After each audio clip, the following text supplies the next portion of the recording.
పుస్తకాల్లో ఒకళ్ళు కాను. వాళ్ళ దగ్గర ఉన్నది ఏంటి అనేది మనం రాసుకోవాలి ఒక లిస్టు. అది ఎవరన్నా కానీ. దాని తర్వాత నిత్య జీవితంలో ఎంతోమంది ఎదురు పడుతుంటారు మీరు పొద్దున్న లేచిన కానించి.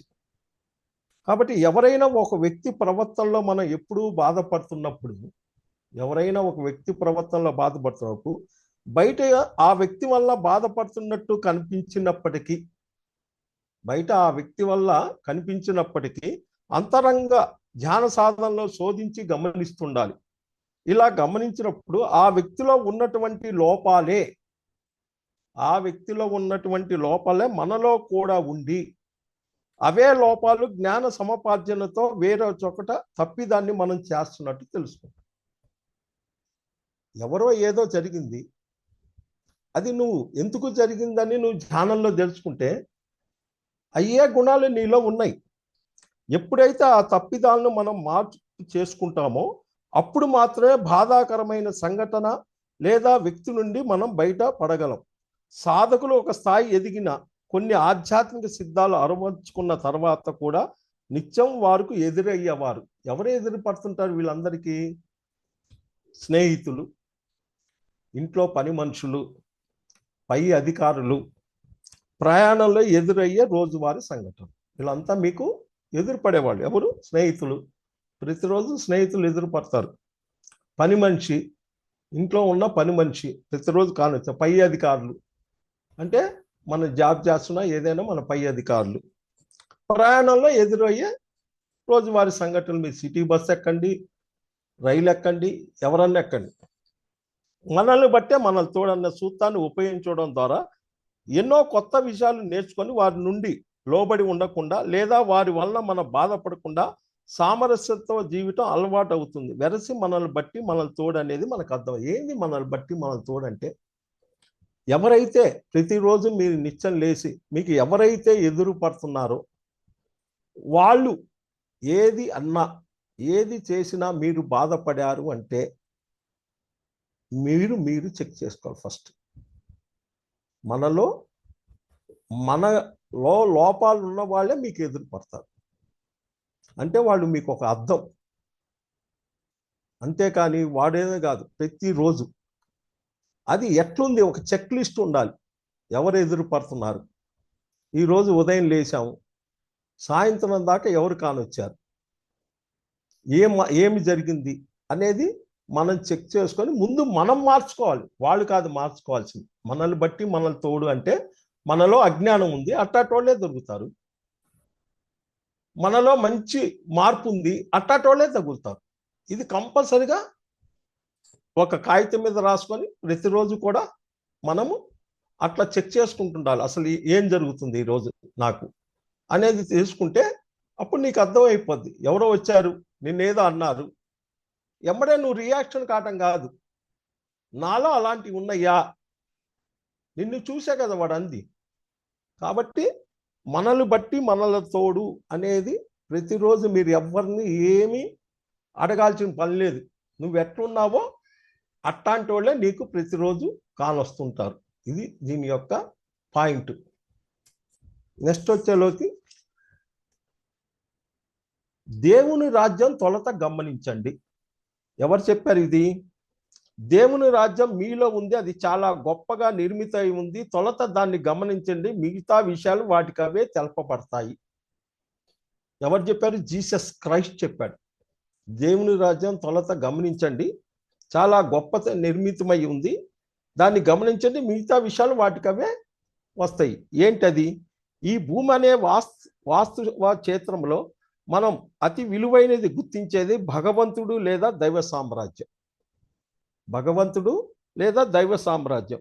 నిజానికి అది పైన ఎక్కడో ఉందని మనం అనుకుంటాం. ఆ దైవ సామ్రాజ్యం ఎక్కడ ఉంది, ఆ భగవంతుడు ఎక్కడ ఉందని అనుకుంటాం.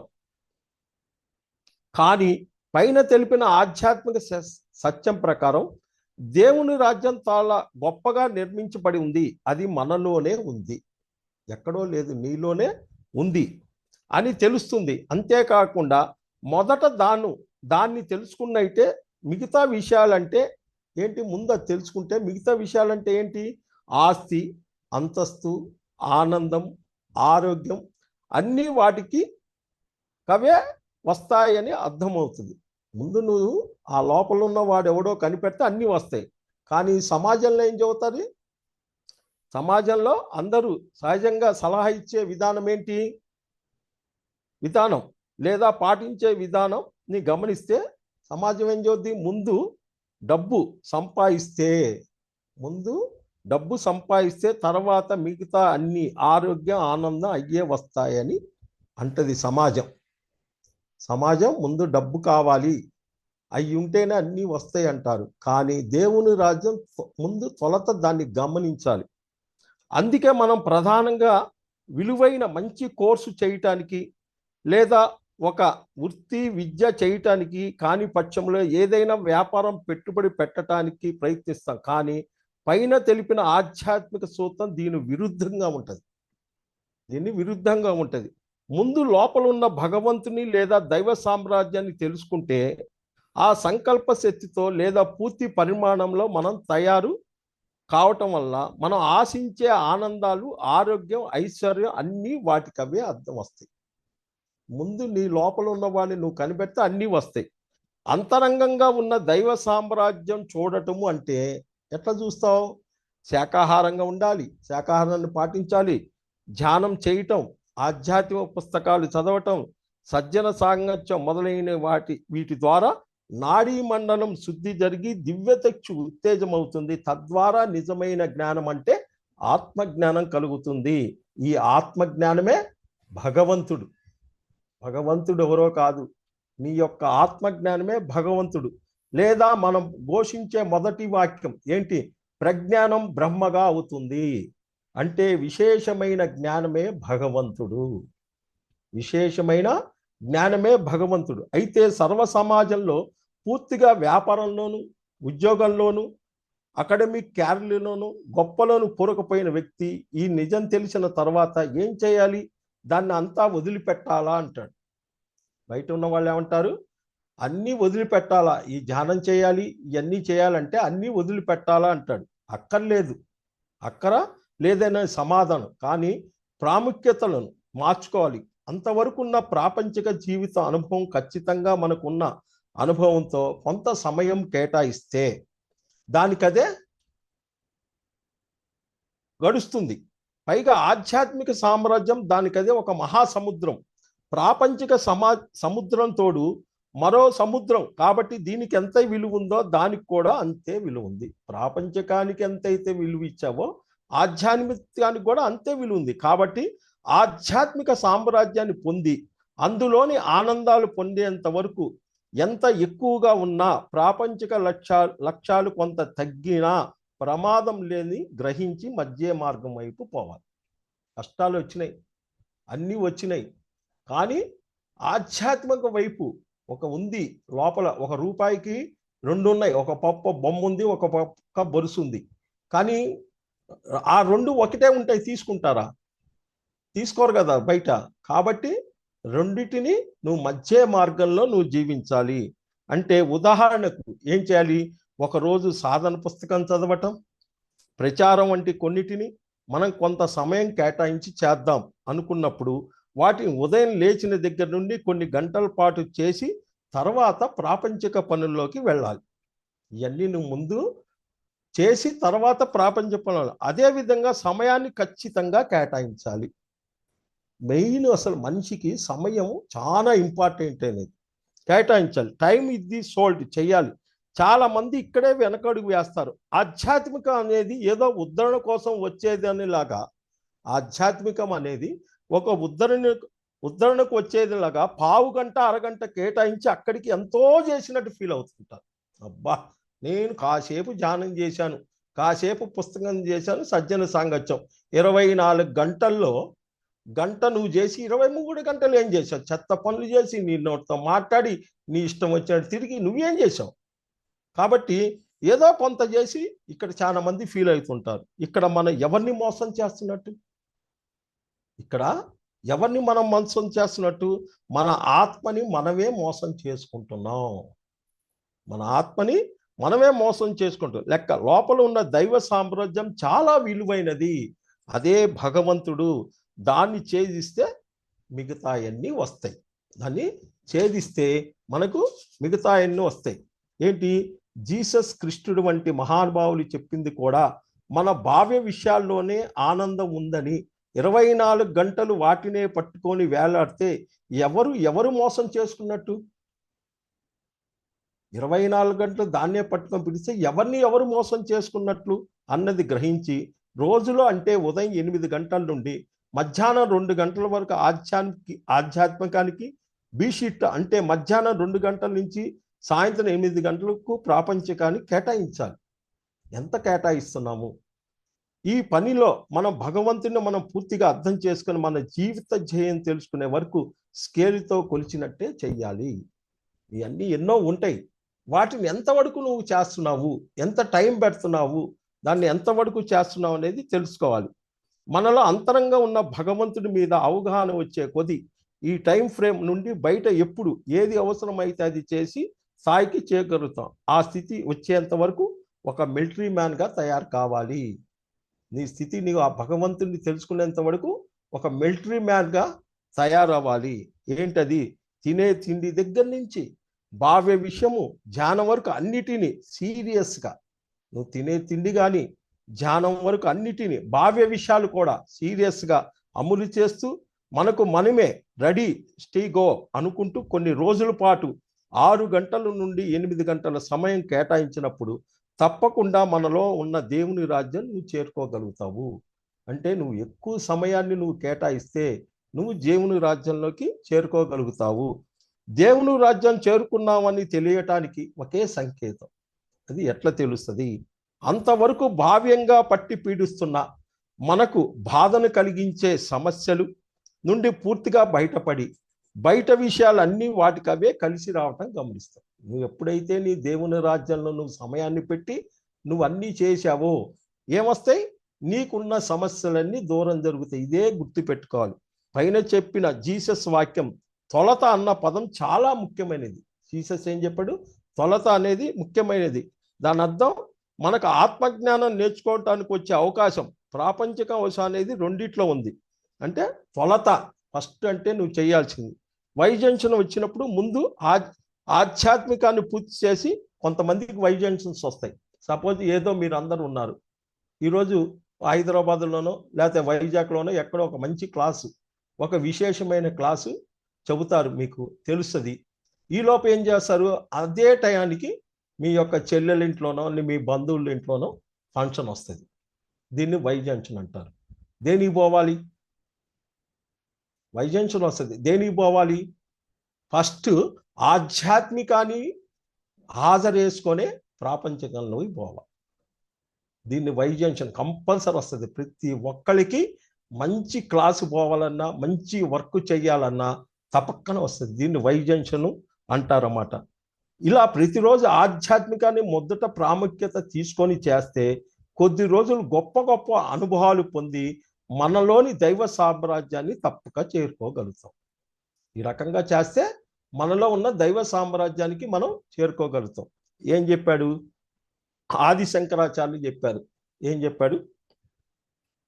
యోగరతో భా భోగరతో వా సంగరతో వా సంగహీనం, యోగరతో వా భోగరతో వా సంగరతో వా సంగరహీనం, యస్య బ్రహ్మణి రమతే చిత్తం నందతి నందతి నందతే వా భజ గోవిందం భజ గోవిందం గోవిందం భజ మూఢమతే.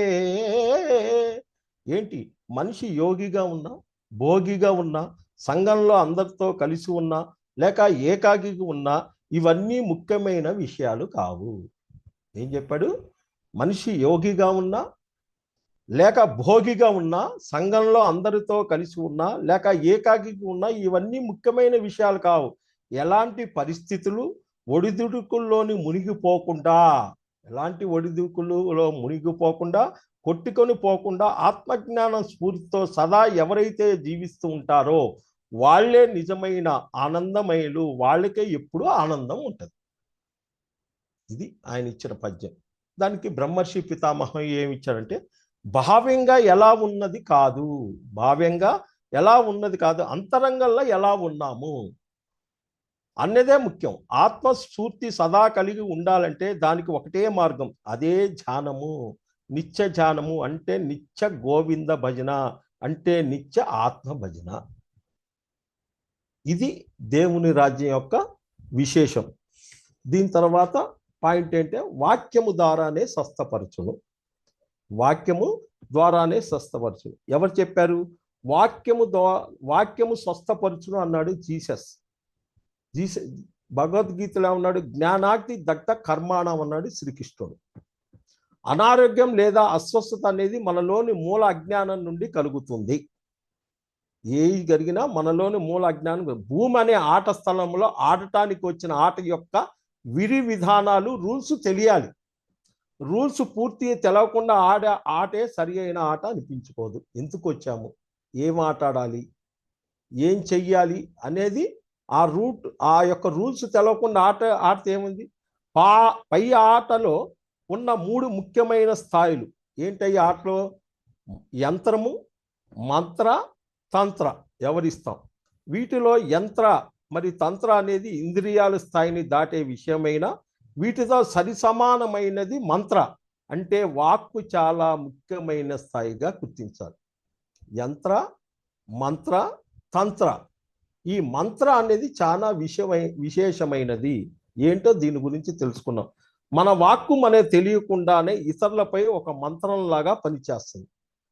మన వాక్కు ఒక మనిషిపై ఒక మంత్రంలాగా పనిచేస్తుంది.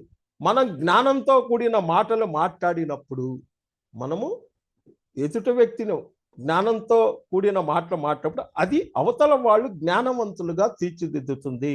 తద్వారా వారిలో అవగాహన పెరిగి మైండ్ బ్లాక్స్ క్లియర్ అయ్యి అవటంతో స్వస్థత, ఆరోగ్యం కలుగుతుంది. అవతల వ్యక్తితో ఎట్టుండాలి? మన వాక్కు జ్ఞానంతో ఉండాలి. మనం అజ్ఞానంతో అయితే అది అవతల వారి జీవితంలో ఒడిదుడుకులు ఏర్పరుస్తుంది. దానికి మనమే బాధ్యత. ఇక్కడ చెక్ చేసుకోండి. మనం అజ్ఞానంతో ఎవరితో అన్నా మాట్లాడాము, వాడి జీవితంలో ఒడిదుడుకులు గనక వస్తే నీ ఖాతాలో రాసేస్తారు. నువ్వు జ్ఞానంతో గనక వాడితో మాట్లాడితే వాడి జీవితంలో ఒక మంచి ఆనందం వస్తుంది. అందుకనే జీసస్ క్రైస్ట్ వాక్యము స్వస్థపరచును అన్నాడు ఆయన. ఏం చెప్పాడు ఆయన? వాక్యము స్వస్థపరచునని చెప్పటం జరిగింది. ఇక్కడ వాక్యం అంటే ఆత్మజ్ఞానం పలుకులు. వాక్యం అంటే ఆత్మజ్ఞానం పలుకులు అని అర్థం చేసుకో. అలాగే కేవలం జ్ఞానం మాత్రమే ఆరోగ్యాన్ని చేకూర్చగలదు, మరేది కాదు. నీ ఆరోగ్యం కావాలంటే జ్ఞానమే చేకూర్చగలదు అని కూడా కుండ బద్దలు కొట్టినట్టు చెప్పడం జరిగింది. అసలు మనకు ఎన్ని రకాల వైద్య విధానాలు అనారోగ్యాన్ని రూపుమాపటానికి ఏర్పాటుపరిచిన ఏదైనా వైద్య విధానాన్ని ఆత్మజ్ఞానంతో కలిపి ఇవ్వనప్పుడు అది కేవలం తాత్కాలిక ఉపశమనం కలిగించేదే తప్ప శాశ్వత పరిష్కారం కాదు. దానికి పాలల్లో తోడేస్తే పెరుగు ఎట్లయితో వైద్య విధానానికి ఆత్మజ్ఞానం జోడించాలి. ఇది ఇప్పుడు జరుగుతుంది పెద్ద పెద్ద సిటీలో. ఏ హాస్పిటల్ పోయినా ఫస్ట్ మెడిటేషన్ అని రాసేస్తున్నారు వాళ్ళు. ఫస్ట్ కంపల్సరీ మెడిటేషన్ రాస్తున్నారు అని పైన తెలిపిన సూత్రం తెలియజేస్తుంది. కెమికల్ మాన్యువల్ ద్వారానో శక్తిని ప్రసాదించి హార్మోన్లు ఎన్రాల్మెంట్ కల్పించడం వంటి కేవలం భౌతిక శరీరం, ప్రాణమయ శరీరం స్థాయిలో పనిచేస్తాయి. కానీ మూల ఆధ్యాత్మికం బుద్ధిలో ఉంది. మూల ఆధ్యాత్మికం ఎక్కడ ఉంది? బుద్ధిలో ఉంది.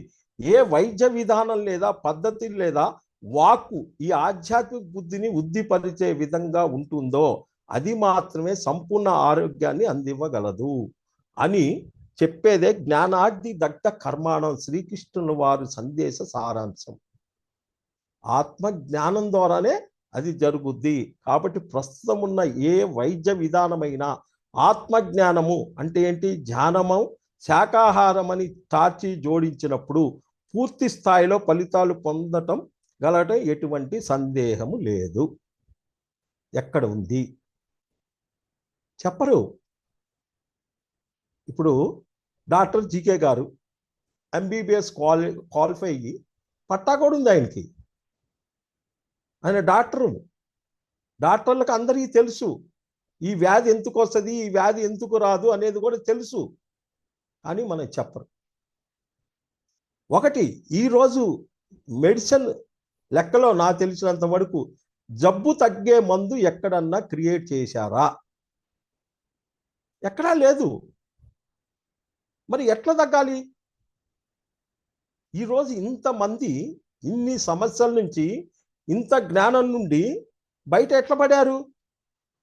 ఆ బ్రహ్మర్షి పితామహ పత్రిజీ 30 సంవత్సరాలు నడియాడితేనే ఇట్లుంది. ఇదే లేకపోతే ఏంటి వ్యవస్థ? అయితే ఇక్కడ గుర్తుంచుకోవాల్సిన మరో ఒక ముఖ్యమైన విషయం, ఆత్మశాస్త్రాల్ని పారాయణం చేస్తే సరిపోదు. చాలా మంది పుస్తకాలు ఊర కూర్చొని పారాయణం చేస్తే సరిపోదు. దాని నిత్య జీవితంలో ఆయా సందర్భాల్లో ఆచరణ పెట్టాలి. అలా ఆచరణలో పెట్టినప్పుడే మనలో ఉన్న భయాలు, తెలిసిన జ్ఞానాన్ని ఆచరణ పెట్టినప్పుడే మనలో ఉన్న భయాలు, మూఢనమ్మకాలు, అభద్రతా భావాలు తొలగి పూర్తి పరిణామంలో సంతోషంగా జీవించగలం. ఇప్పుడు 100 క్లాసులు మీరు విన్నారు, ఒక 100 గంటలు ధ్యానం చేశారు, లేకపోతే ఒక 100 మంది మాస్టర్లు చెప్పారు. దాన్ని మనం ఎక్కడ ఆచరించాము? చవిటి నేలలో ఇత్తనం వేస్తే మొలుస్తుందా? మొలవదు కదా. మంది కూడా అంతే. నువ్వు ఎన్ని గంటలు ధ్యానం చేసినా ఏం సాధకము, ఎన్ని పుస్తకాలు చదివినా ఏం సాధకము, ఎన్ని క్లాసులు ఇచ్చేసినా ఏం సాధకము? దాని ఆచరణ లేదు కదా. ఆచరణ చేయకుండా నేను ఇన్ని గంటలు ధ్యానం చేశానండి, ఇన్ని పుస్తకాలు చేశానండి, ఇన్ని క్లాసులు విన్నా అని పై మాస్టర్లు పట్టుకుంటే వాళ్ళు ఏం చేస్తారు? కానీ మనం ఆచరణ చేయాలి. మనం పూర్తి పరిణామంలో జీవించినప్పుడే మనకు శక్తి 10,000 రెట్లు ఉంటుంది. మనం దేనిపైన ఆధారపడవలసిన పని లేదు. మన స్వశక్తితోనే మనకున్న రోగాలను నయం చేసుకునే వీలు ఎప్పుడూ ఉంది. మన స్వశక్తితోనే రోగాలు నయం చేసుకునే వీలు ఎప్పుడూ ఉంటుంది. భగవంతుడు అంటే భయం లేని పూర్ణస్థితి. భగవంతుడు అంటే భయం లేని పూర్ణస్థితి. ధ్యానము మనలోని భగవంతుడిని మేలుకొలుపుతుంది. ఇక్కడ భగవంతుడు అంటే ఆత్మజ్ఞాన వాక్యాలు అని అర్థం చేసుకోవాలి. వేదాల యొక్క మూల సందేశం మొదటి వాక్యం ప్రజ్ఞానం బ్రహ్మ అనేది కూడా ఇదే. అంటే విశేషము, జ్ఞానం అంటే ఆత్మజ్ఞానము, బ్రహ్మ అంటే భగవంతుడు. ప్రజ్ఞానం బ్రహ్మ అంటే ఏంటి? విశేషమైన ఆత్మజ్ఞానమే భగవంతుడు. విశేషమైన ఆత్మజ్ఞానమే భగవంతుడని పై వాక్యం యొక్క అర్థము. కాబట్టి ఆత్మజ్ఞానపు వాక్కులే మనకు ఆరోగ్యాన్ని చేకూరుస్తుంది. తలకాయ నొప్పి నుంచి క్యాన్సర్ వరకు ఏ జబ్బైనా తగ్గించే శక్తి ధ్యానానికి ఉందని చెప్పటంలో అర్థం ఇదే. ఏ జబ్బైనా తగ్గించే విధానం ఉందంటే ఇదే ధ్యాన మార్గం. అంటే మనకు భగవంతుడు కాబట్టి మనం భగవంతుడు అయినప్పుడు భగవంతుడు కానిదంటూ చేయలేనిదంటూ ఉండదు. అయితే చిన్న తలకాయ నొప్పి చిన్న ధ్యానం, పెద్ద క్యాన్సర్కి ఎక్కువ ధ్యానం. ఆ జ్ఞానం మనకు ఉండాలి. దానికి ఎంత కావాలంటే అంత బరువు పెట్టినప్పుడే దాంట్లో నుంచి నువ్వు బయటపడవు. నువ్వు పెద్ద ఒక సమస్య పెట్టుకొని ఒక 5 నిమిషాలు ధ్యానం చేస్తావు, కుదురుదా? ఒక నడువు నొప్పి ఉంది, ఒక సయాటికా ఉంది, ఎన్ని గంటలు ధ్యానం చేయాలి? కాబట్టి ఎంత బరువు పెడతా వెరసి ఆత్మజ్ఞాన వ్యాఖ్యలు సంపూర్ణ ఆరోగ్యాన్ని ఖచ్చితంగా అందించగలవు. ఈ సందర్భంలో లూయిస్ ఎల్లే రాసిన మీ ఆరోగ్యం మీ చేతిలో పుస్తకాన్ని తప్పకుండా గుర్తు చేసుకోవాలి. మన ఆలోచనలు మార్చాలంటే లూయిస్ ఎల్లే పుస్తకం సంపూర్ణ ఆరోగ్యం, మీ ఆరోగ్యం మీ చేతిలో ఉండాలి. మరి ఎంతో అద్భుతంగా తమ ప్రతి ఒక్క అనారోగ్యానికి సంబంధం ఉన్న ఆలోచన వాక్యాన్ని ఎంతో పరిశోధన చేసి ఇచ్చారు. మరి అలాంటి పుస్తకం మన పిఎంసిలో పత్రిసార్ ద్వారా వచ్చింది. దాంట్లో ఎట్లా మార్చుకోవాలి, ఒక తలకాయ నొప్పి ఏంటి, ఒక ఏదేంటి బాడీ పార్ట్స్ మొత్తానికి ఎలాంటి ఆలోచన మార్చుకుంటే వాళ్ళు ఇదవుతారు అనేది ఉంది. మరి కాబట్టి అనారోగ్యంగా ఉన్న వాళ్ళందరూ కంపల్సరీ ఆ పుస్తకం ఉండాలి. పిరమిడ్స్ ధ్యానం చేస్తున్నారంటే ఆ పుస్తకం మన ఇంట్లో కంపల్సరీ ఉండాల్సిందే. మళ్ళా ఏం చదువుతాడు బ్రహ్మం గారు, మాటకే మీ ఫలము మనసు నిల్పు ఫలము, మాటకే మీ ఫలము మనసు నిల్పు ఫలము, మనసు నిల్పు తేట మాట దొరకు, తేట మాట దొరకు దేవతామూర్తివై, కాళికాంబహంస కాళికాంబ. పనికిరాని మాటలకి ఏం ఫలం ఉందయ్యా? పనికిరాని మాటలకి ఏ ఫలం ఉంటుంది? ధ్యానం చేయని వాళ్ళు, ఆత్మజ్ఞానం లేని వాళ్ళు పిచ్చి పిచ్చి మాటలు మాట్లాడుతుంటారు. జ్ఞానం లేదు, ఆత్మజ్ఞానం వాళ్ళు పిచ్చి పిచ్చి మాటలు మాట్లాడు. ఎవరి నోట్లోంచి ఎవరైతే సరైన మాటలు వస్తాయో, ఎవరి దగ్గర అయితే సరైన వాక్క్షేత్రం ఉంటుందో వారే దేవతామూర్తులు అంటున్నాడు బ్రహ్మంగారు. ఎవరి నోట్లోంచి సరైన మాటలు వస్తాయో, ఎవరి నోట్లోంచి వాక్క్షేత్రం ఉంటుందో వారే దేవతామూర్తులు అన్నాడు. మరి మనం పద్యాలు పాడుతున్నాము, మరి దాని సత్యం తెలుస్తుందా అంటే మన ఎప్పుడు కూడా లెక్కేసుకుంటూ యోగ మాయలో ఉన్నాము.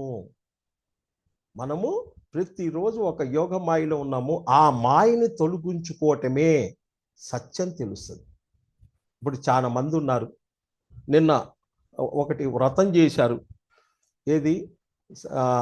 శ్రావణ మాసంలో ఇది ఏ అమ్మవారు వ్రతం చేశారు మొన్న. వ్రతం అమ్మవారి పేరు పోయిన శుక్రవారం చేశారు అందరూ. సరే, వరలక్ష్మి వ్రతం చేశారు. వ్రతం చేసి పక్కింటోళ్ళను ఎదురింటోళ్ళను పిలుస్తారు. ఆ ఇంటికి వచ్చినప్పుడు మీ కెపాసిటీని బట్టి 2 జాకెట్ ముక్కలు, లేకపోతే ఇంకా మీ కెపాసిటీ ఉంటే తలా ఒక చీర ఇస్తాను. అది పుచ్చుకునే వాళ్ళు కానీ ఎట్టుండాలో తెలుసా? ఏ ఇంటికి పోయి 2 రెవిక ముక్కలు కనుక తీసుకున్నారు ప్రతి మహిళ అంటే ఫస్ట్ నీలో ఉన్న యోగమాయ తొలగించుకోమని చూద్ది అమ్మవారు. అంటే మనిషి భూమి మీదకి వచ్చిన తర్వాత వస్త్రమే లేదు, వస్త్రం లేకుండా నువ్వు వచ్చావు.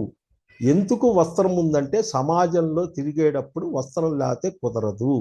కాబట్టి ఎక్కడైనా అయితే అమ్మవారు చెప్పేది ఏంటంటే నువ్వు ఒక వస్త్రం, నీ యొక్క యోగ మాయ తొలగించుకోవాలి. గుర్తుంచుకోండి, ఎక్కడైనా సరే ఒక చేతికి అట్లా రెవిక ముక్క వచ్చిందా, ఒక చీర వచ్చిందంటే నీకెట్టుండాలి? నేను యోగ మాయ తొలగించుకోవాలని లెక్కేసుకోవాలి. జీసస్ క్రైస్ట్ చెప్పినప్పుడు నోట్లోకి ఏది వెళ్తుందో అది మనకు చెడు చెయ్యదు.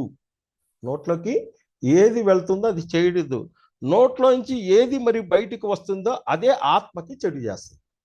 నోట్లోకి ఏది పోతుందో ఏది చెడు చేయదు. మనం మాట్లాడే మాటలే అది చెడు చేస్తుంది. ఇది దేవుని రాజ్యంని తొలత గమనించుడు అనేది ఇది ఒక సూత్రం. దాని తర్వాత ముందు ఇతరులకి చెయ్యి. ఈ కాన్సెప్ట్ ఏంటంటే ముందు ఇతరులకి చెయ్యి. నువ్వు ఏదైతే ఇతరుల నుంచి కావాలనుకుంటున్నావో దాన్ని నువ్వు ఇతరులకి చెయ్యి అని చెబుతాడు జీసస్. పత్రిజీ ఏం చెబుతాడు? చేయవలసింది చేస్తే పొందవలసింది పొందుతాం. పత్రిజీ సార్ ఏం చేస్తాడు? చేయవలసింది చేస్తే పొందవలసింది పొందుతాం. ఏంటది? ఆనందం కోసం మనం భూమి మీదకి వచ్చాం. ఆనందం మనకు 3 రకాలుగా లభిస్తుంది. 1 విషయానందం, 2 భజనానందం. మనకే రెండో వ్యక్తి ప్రయం లేకుండా కొన్ని పొందితే కొన్నిటి విషయంలో రెండో వ్యక్తి నుండి సమాజం వరకు అన్నీ కలిసి వస్తూనే జరిగేటట్లుగా ఉంటుంది.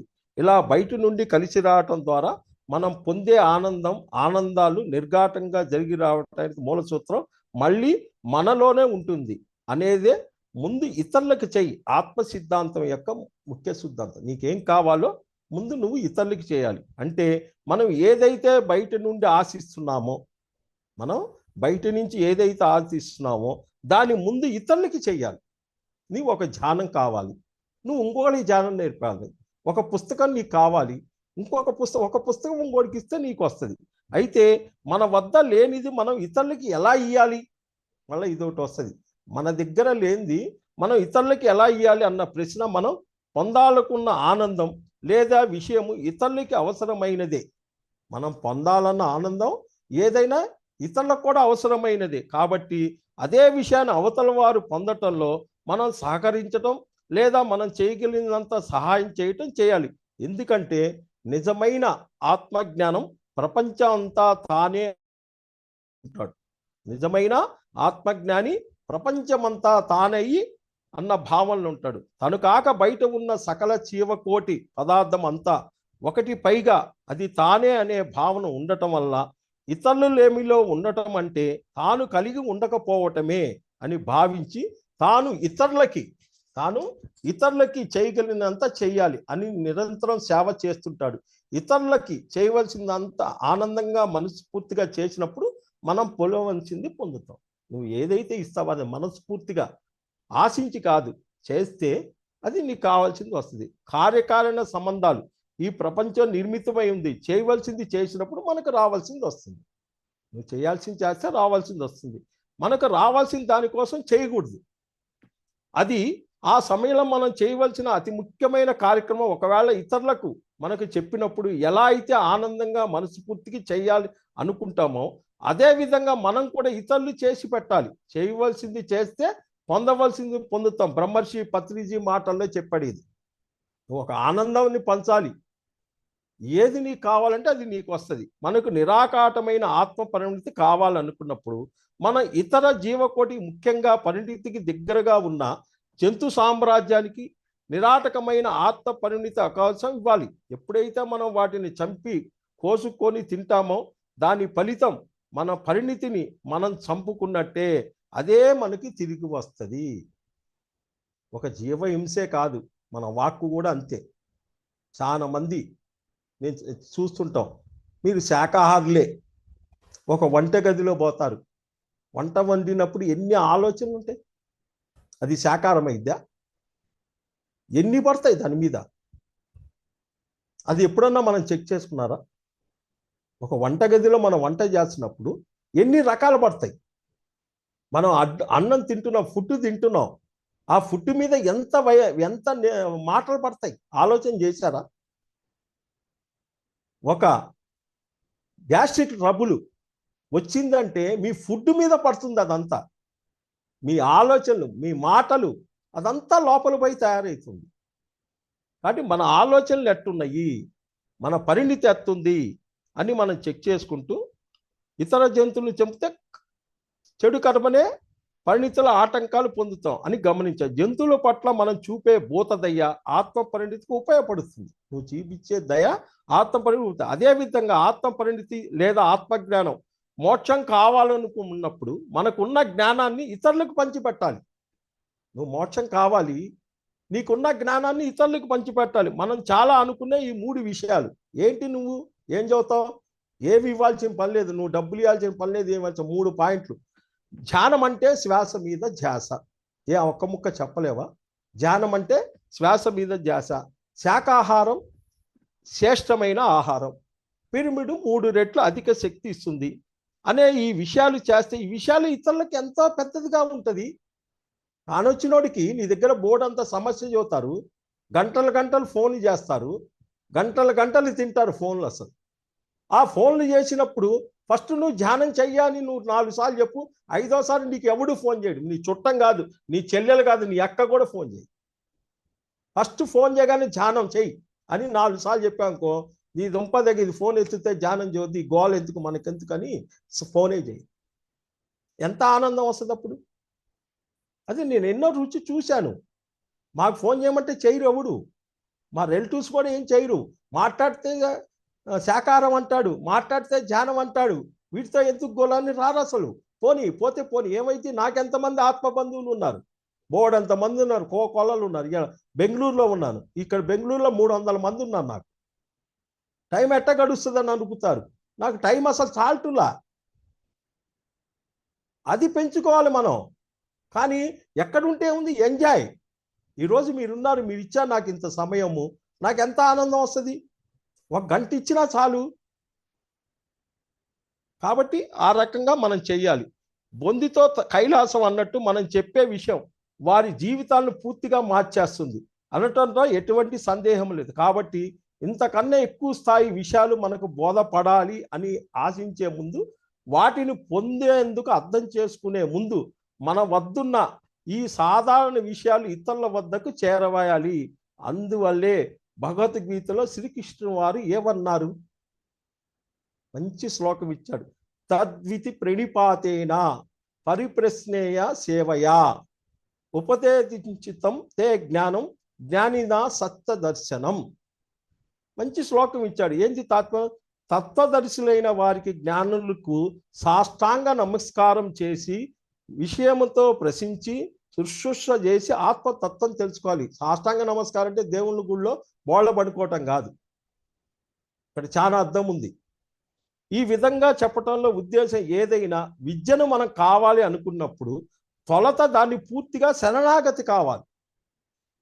విధాలుగా ప్రశ్నలు వెయ్యాలి. ఇప్పుడు మేడం గారు రోజు చదువుతారు, అడగండి అడగండి అడగండి అని. ఎక్కడేస్తున్నాం? ప్రశ్నలు వేయటం, తర్వాత సేవ చేయటం చేయాలి.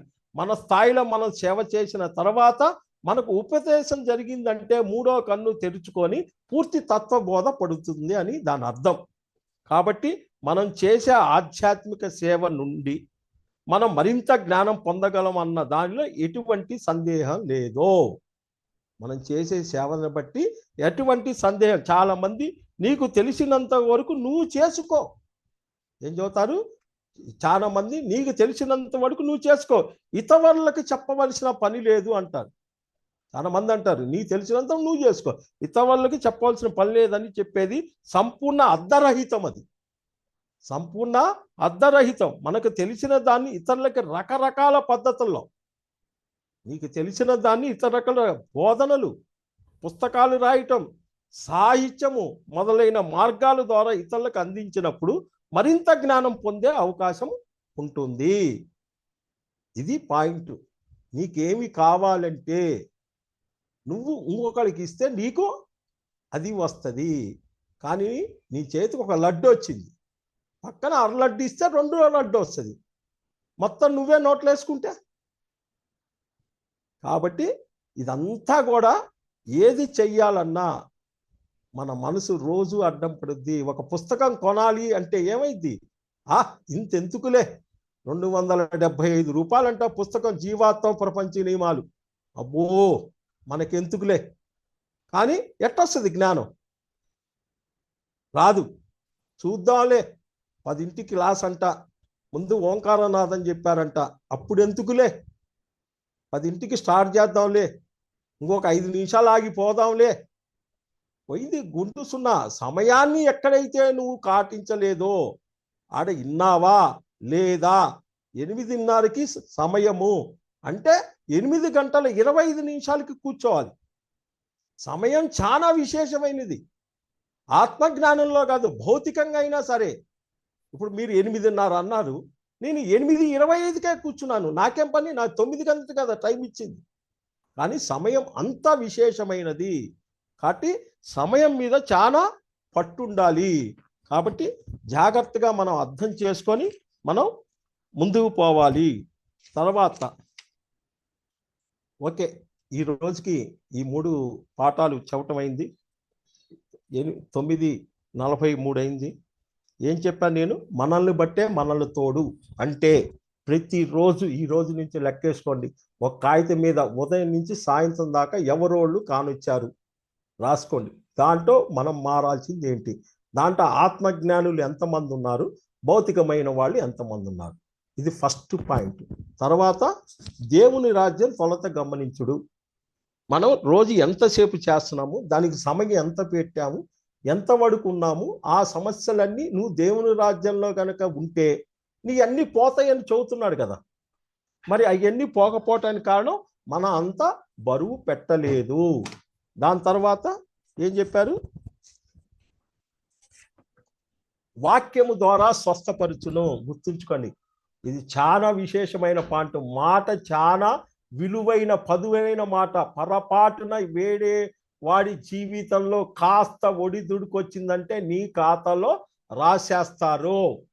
వాక్యము స్వస్థపరచును. దీంట్లో వైజంక్షన్స్ వస్తాయి. ఆ వైజంక్షన్లో కంపల్సరీ ఫస్ట్ ఆత్మజ్ఞానంకే ఫస్ట్ ప్రిఫరెన్స్ ఇవ్వాలి, తర్వాత వేరే దానికి వెళ్ళాలి. తర్వాత ఏమిచ్చారు? ముందు ఇతరులకి చేయి. నీకేం కావాలి అంటే నువ్వు ముందు ఇతరులకి చేస్తే అది నీ దగ్గరకు వస్తుందని ఈరోజు మనం ఈ 3 కాన్సెప్ట్లు చెప్పుకున్నాం. ఇది రేపుతో అయిపోద్ది, ఇంకా 3 ఉన్నాయి. దీనికి ఈ డిసీజెస్ ఏమొస్తాయి? ఇప్పుడు ఈ సబ్జెక్టులన్నీ, ఈ 10 సూత్రాలు ఆచరించాల్సిన పని ఏంటి? దీనికి డిసీజెస్ ఏమొస్తాయి? ఎలాంటి అనారోగ్యాలు వస్తాయి? కాబట్టి ఆ అనారోగ్యం ఉన్న వాళ్ళందరూ ఈ మూల ఆధ్యాత్మిక సూత్రాలు ఏంటి అనేది రేపుతో చెప్పేస్తాను. Thank you, thank you, thank you.